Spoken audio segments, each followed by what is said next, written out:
안녕하세요. 주식공부입니다.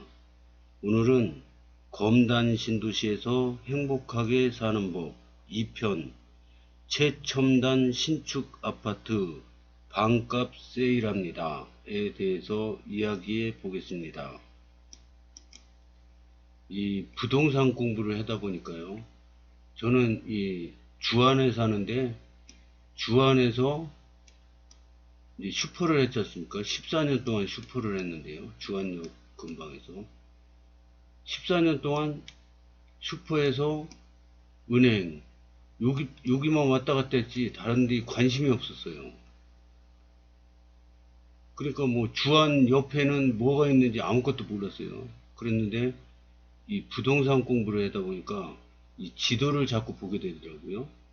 그래서 지도를 보다 보니까 또 주변에 뭐가 있다 이런 게 뭐 검단 신도시가 이렇게 있는데 검단이 저는 인천에 있는지도 몰랐어요. 어쨌든 여기 당첨이 됐으니까 자꾸 관심이 가는 거죠. 그래서 지도를 보다 보니까 요 바로 옆에 김포 한강 신도시가 이렇게 있어요. 근데 요 콤팩트 시티가 개발되지 않습니까? 그래서 10만 가구가 됩니다. 검단 신도시는 여기 취소가 된 여기 104역, 105역 여기가 있어요 또. 요거까지 합하면 9만 2천 가구, 거의 10만 가구가 되죠. 그러면 여기 10만 가구, 여기랑 또 김포 한강 신도시랑 붙어버립니다. 그래서 여기 20만 가구가 됩니다. 이렇게. 그래서 요 근방에서는 이 저 검단 신도시랑 김포 한강 신도시가 중심지가 될 것 같습니다. 그럼 또 여기 검단 구가 이렇게 생기지 않았습니까? 그러면 교통이 이제 20만 가구가 들어서면 교통이 좋아질 수밖에 없습니다. 현재는 지금 집값이 막 반토막 나고 났다 그러고 막 이 김포 한강 신도시도 그렇고 검단 신도시도 그렇고 여기 바로 일자리만은 여기가 아니구나, 여기 마곡지구 여기도 지금 집값이 반토막 났다고 막 뉴스에서 연일 난립니다. 근데 이 전문가 분들이 얘기하는 걸 들어보면 뭐 50%도 아니고 60%도 아니고 100% 뭐라고 얘기했냐면요. 앞으로 무조건 좋아진다 이거죠. 앞으로 요 김포 한강 신도시, 검단 신도시 벌써 교통정책만 해도 2024년 인천 1호선이 이렇게 도시 안으로 들어와요. 근데 이게 이쪽으로 또 쭉 연결이 된답니다.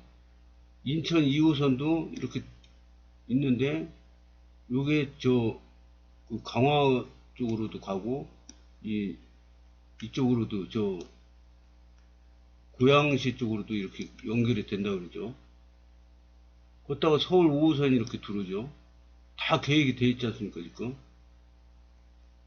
그래서 이 차량기지가 여기 서울 5호선 차량기지, 김포 골드라인 차량기지. 그래서 100% 좋아진다 이거예요, 미래에는. 근데 이제 현재 영끌에서 사신 분들, 분양가 4억 5천인데 9억 원에 사신 분들, 이런 분들은 이제 고통스럽죠. 근데 이런 분들이 보통 보면은 고액 연봉자들입니다. 고액 연봉자들. 그래서 이 고액 연봉자지만 영끌에서 사신 분들은 당분간 금리가 계속 내년 초까지는 올라갈 걸로 봅니다. 그러면 이제 내년 후반기에는 뭐 내린다는 그런 의견이 다수예요. 그래서 올해 한 달밖에 안 남았지 않습니까? 그리고 내년 한 후반기까지는 좀 내리더라도 고금리로 갈 것 같으니까 내년까지 한 앞으로 1년만 꾹 참으면은 될 것 같습니다. 그래서 앞으로 이 지역은 무조건 좋아져요. 그러면 여기 김포 신도시 인구가 지금 50만인데 70만이 된다 그러죠. 검단 신도시 여기도 현재 한 50만 되지 않았습니까? 요 검단 신도시 인구랑 여기 원주민들이랑 이렇게 합하면 한 50만 됩니다. 그러면 이 검단 구까지 이렇게 합치면은 나중에는 여기 덩어리가 엄청납니다. 거기다가 젊은 인구, 우리나라에서 가장 젊다고 합니다. 이 김포 신도시랑 검단 신도시랑 젊은 신도시 1위라고 그럽니다. 젊은 분들이 많고 교통이 발달되고 그러면은 뭐가 생기냐면 상권이 좋아집니다. 그 다음에 대기업들이 눈독을 들입니다. 나라에서 뭐 지원을 안 해더라도 젊고 똑똑한 분들이 잔뜩 모여 있는데 여기 회사가 안 들어오겠습니까? 나중에 들어옵니다. 지금 거기 그렇게 되겠어? 그러지만은 지금 요 백일역 부근 여기만 일부 입주했지, 여기는 아직 시작도 안 하고 땅 파고 있죠. 여기는 아직 땅도 안 팠습니다. 이게 다 되려면은 이제 시간이 걸리는 거죠. 김포 신도시도 여기는 이제 다 됐지만은 콤팩트 시티 아직 땅도 안 팠지 않습니까? 그리고 앞으로 여기도 또 개발될 거예요. 여기 개발되는 거 보면 알지 않습니까? 여기도 개발될 겁니다. 그러면 또 검단 구가 이렇게 있는데 여기도 또 개발이 되겠죠. 여기 다 개발 예정지구로 다 돼 있지 않습니까? 이렇게 여기 이런 데고 개발구역, 검단 3도시 개발구역 이렇게 다 이렇게 돼 있어요. 그래서 미래에는 무조건 좋아집니다. 100% 좋아집니다. 그거는 의심의 여지가 없습니다. 왜냐, 신도시가 인구가 몰리고 교통이 좋아지는데 뭐는 안 들어오겠습니까? 다 좋아집니다. 근데 현재 집값이 너무 많이 올랐다가 떨어지는 추세이기 때문에 지금 이제 버티기가 힘든 거죠. 그래서 자기 나름대로 자기 노하우를 갖고 잘 버티시면은 무조건 100% 좋아집니다. 그래서 현재 이 아파트는 가격이 비싸지 않습니까? 그래서 9억까지 올라갔던 게 지금 막 4억대로 떨어졌는데, 그럼 이게 얼마입니까? 원해치만 와도 더블을 먹을 수 있는 그런 기회죠. 그러니까 이 투자라는 게 이 세계 명인들 보면은 무조건 장기 투자라고 그러는데, 그거는 어떤 회사가 있는데 이 회사가 어떤 비전을 갖고 미래를 이렇게 보니까 한 100배 성장할 회사다, 이런 거를 공부를 많이 해가지고 세계 명인들이 이 회사는 100배의 성장할 회사인데 지금 100분의 1 가격으로 거래되고 있다, 그래서 사가지고 이렇게 오를 때까지 100배 오를 때까지 기다리는 거죠. 이거는 많이 알고 공부해서 미래를 볼 수 있는 분들이 하는 거지, 일반인들은 일단 많이 오르면은 팔아가지고 현금 들고 있으면은, 이게 만약에 아파트 내가 두 채예요. 두 채인데 작년에 요 검단 신도시에 9억짜리 아파트를 팔았어요. 팔아가지고 현금 들고 있지 않습니까? 지금 기회가 있지 않습니까? 이걸로 지금 요 마곡지구 운 좋으면은 급매물 잡을 수도 있는 거 아닙니까? 이거 작년에 16억 했었는데 지금은 이제 이거 9억으로도 살 수 있는 거 아닙니까? 이렇게 팔고 좋은 가격에 팔고 현금을 들고 있잖아요. 그럼 이렇게 기회가 옵니다. 그래서 무조건 장기 투자하는 것보다 이 일반인들은 수익이 많이 났을 때는 팔아가지고 또 현금을 갖고 있고, 내가 사는 집 하나는 갖고 있어야죠. 그러니까 일시적 이 대규모로 막 이 주택 임대차 사업자로 등록을 해서 대규모로 하기 전에는 일반인들이 할 수 있는 가장 좋은 방법은 세금 안 내면서 비과세로 일시적 1가구 2주택으로 갈아타기 전략, 이게 저는 가장 좋은 방법이라고 생각합니다. 그러면 일시적 1가구 2주택이 돼가지고 작년에 이 부동산하고 주식하고 틀린 거는요, 머리가 있어요. 그리고 어깨가 있습니다. 그러면은 무릎에 사서 어깨에 팔으라는 격언이 있지 않습니까? 근데 주식은 무릎에 샀는데 쭉 올라가요. 올라갔다가 이 어깨가 어딘지 모르죠. 머리까지 갔다가 부러져요. 부러져 가지고 어깨가 오면 여기서 팔으면 됩니다. 부러지는 거 확인하고. 근데 부동산은 무릎에서 샀어요. 근데 쭉 올라가다가 어깨 근처에 왔는데 여기서 팔아야 됩니다. 어깨가 여긴지 잘 모르지만 여기서 팔아야 됩니다. 아니면 머리까지, 여기서 여기까지가 매도 구간입니다. 왜냐? 일단 부러지면 산다는 사람이 아무도 없어요. 산다고 그랬다가 싹 없어집니다. 산다는 사람이 아예 없어집니다. 그럼 그냥 내리 꽂는데 여기서 어떻게 합니까? 산다는 사람이 없는데. 그래서 작년부터 올해 초까지가 할 수 있는 기간이었다고 봅니다. 그래서 부동산하고 주식하고는 다릅니다. 주식은 언제든지 팔고 싶을 때 얼른 팔고 빠져나올 수가 있어요. 재산이 뭐 10억이 됐든 100억이 됐든 바로 팔 수가 있습니다. 근데 부동산은 틀려요. 이게 서로 막 산다고 막 대들다가 딱 부러지기 시작하면은 싹 없어집니다. 그냥 아예 없어집니다. 지금도 거래량이 없고 급매물보다도 극급매물이나 조금씩 매매가 되지, 아예 매매가 실종돼가지고 지금 부동산 중개업소들 다 문 닫게 생겼다고 그러지 않습니까? 그래서 이 전문가들은 100% 모두 똑같이 얘기하는 게, 젊은 인구가 모이는 신도시는 미래 발전이 명확합니다. 쌀 때 선점하셔야 부자가 될 수 있다고 얘기합니다. 그래서 지금 그 옛날 오래된 아파트가 아니라 최첨단 공법으로, 최첨단 기술로 신도시를 조성하고 있는데요. 지금 그 새 아파트가 반값으로 세일하고 있습니다. 이럴 때 미리 딱 사셔야지 부자가 될 수 있습니다. 그래서 만약에 싼 아파트를 반값에 샀어요. 그런데 2배가 올랐어요. 그럼 팔아가지고 또 현금 들고 기다렸다가 또 뭐 좋은 게, 싼 게 있으면 또 사가지고 또 늘리고, 이렇게 한번 확보를 해서 조금씩 부를 늘려가는 거죠. 안전하게. 우리가 이제 이 일반 서민들이 필요한 거는 안전하게 행복하게 부를 늘리는 겁니다.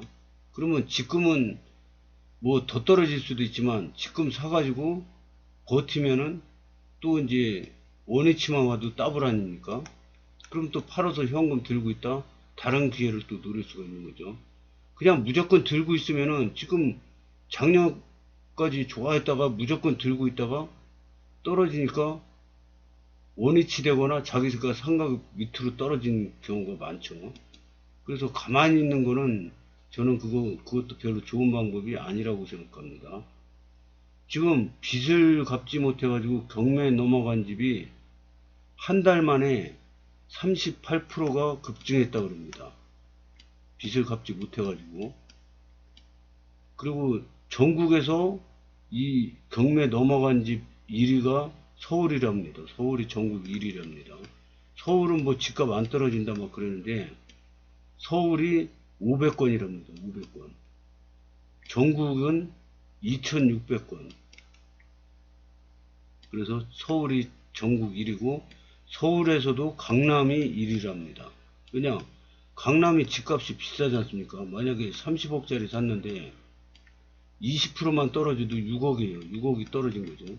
그러니까 내 돈에다가 뭐 비듣고 막 갭 투자하고 이렇게 해서 샀는데 내 돈이 다 날아가는 거죠. 그래서 그러면 강남에는 누가 살고 있을까요? 일반인들은 별로 없습니다. 강남 집값 비싸가지고. 원주민들 아니면. 이게 사업해낸 사람들이란 말입니다. 그러면 사업해낸 사람들이 어려워서 경매에 집이 넘어가는 걸 보면은 경기가 어렵다는 거죠. 경기가 안 좋다, 자영업도 안 된다, 뭐 이런 거죠. 그리고 낙찰률도 자꾸 떨어진다고 그럽니다. 이 경매 공부를 하다 보니까 이게 경매가 나왔지 않습니까? 근데 상승기에는 이게 경매에서 낙찰되는 데까지 한 6개월 정도 걸린다고 합니다. 그럼 경매에 나와 있는데 상승기에는 이게 5억에 나왔어요. 근데 경매 낙찰될 때쯤 되면은 뭐 7억 이렇게 돼요. 근데 5억에 나왔는데 이 낙찰률이 뭐 110%다 그러면은 5억 5천에 낙찰이 된 거죠. 근데 낙찰되고 나서 주변 집값을 보니까 7억으로 올라 있어요. 그러니까 무조건 수익이죠. 시세대로만 팔아도. 근데 하락될 때는 여기서 5억에 이제 경매가 됐어요. 근데 이렇게 막 급락을 할 때는 지금은 막 급락하지 않습니까? 그러면 이게 낙찰률이 만약에 80%에 됐다. 그러면 4억에 낙찰이 됐어요. 근데 낙찰되고 나서 보니까 주변 시세는 막 급락을 해가지고 3억에 돼 있어요. 그럼 이거 싸게 사도 손해 아닙니까? 그래서 급락할 때는 이 경매를 신중해야 된다 그러더라고요. 바닥 다지고 있을 때, 이렇게 횡보할 때, 이때는 괜찮다 이겁니다. 그래서 이 부동산 공부를 하다 보니까 경매, 공매, 뭐 이런 것도 이거 공부 안 할 수가 없는 겁니다. 계속 책을, 이 책 좋은가 보다 그러고 빌려왔는데 보니까 경매책이에요. 그런 게 많더라고요. 그래서 경매는 위험해서 안 돼, 이렇게 그런 고정관념이 있었는데 이것도 공부를 해야 되는구나, 이런 느낌입니다. 지금 어제는 그 도서관에 갔는데요, 이제 보던 책 5권 갖다 주고 또 5권을 빌려왔어요. 근데 지금 읽고 있는 책은 아들아 부동산 공부해야 한다는 책입니다. 이게 신간이더라고요. 14평 반지하에서 50억 자산가가 된 엄마 아빠 현실 부동산 재테크, 이렇게 됐는데, 이게 제가 자꾸 책을 소개시켜 드리는 게, 좋은 책을 읽는다는 것은 몇백 년 전에 살았던 가장 훌륭한 사람과 대화하는 것이라고 합니다. 이 경험한 사람들이 미리 얘기해 주는 거 같지 않습니까? 그러니까 우리가 모르는, 한 번도 가보지 않았던 산을 올라갈 때는 올라가다 힘들어서 포기를 많이 합니다. 끝까지 이를 악물고 가도 굉장히 힘듭니다. 근데 두 번째 이 산을 갈 때는 길을 다 알지 않습니까? 여기쯤 힘들었어, 미리 알고 대비를 하면서 갑니다. 그래서 두 번째 가는 산은 훨씬 덜 힘듭니다.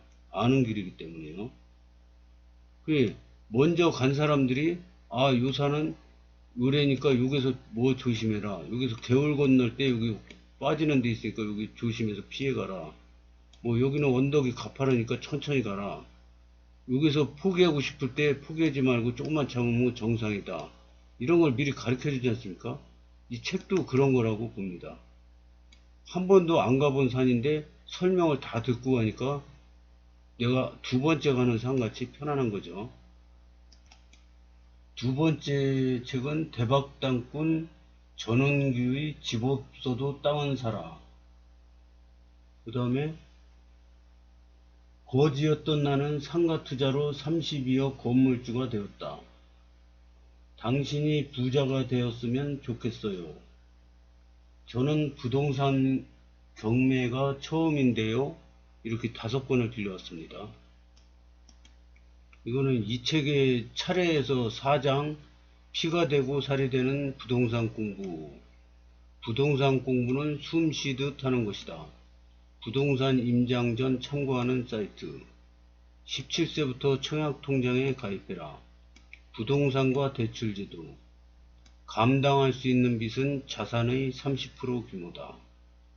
이게 눈에 확 띄더라고요. 요즘에 영 끓여가지고 막 경매 넘어가